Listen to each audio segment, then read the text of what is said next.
गजल मोहसिन नकवी, आवाज़ व पेशकश नईम आज़ाद।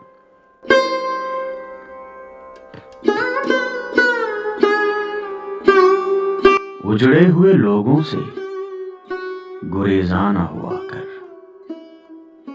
हालात की कब्रों के ये कतबे भी पढ़ा कर। क्या जानिए क्यों तेज हवा सोच में गुम है, ख्वाबीदा परिंदों को दरख्तों से उड़ाकर। उस शख्स के तुमसे भी मरासिम हैं तो होंगे, वो झूठ न बोलेगा मेरे सामने आकर। हर वक्त का हंसना तुझे बर्बाद न कर दे,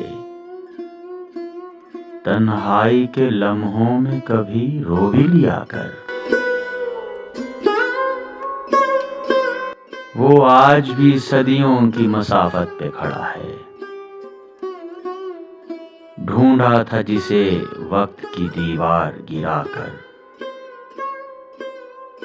ऐ दिल तुझे दुश्मन की भी पहचान कहाँ है, तू हल्के यारा में भी मोहतात रहा कर।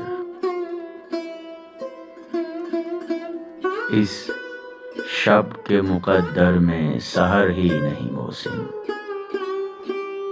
देखा है चरागों को कई बार बुझा कर।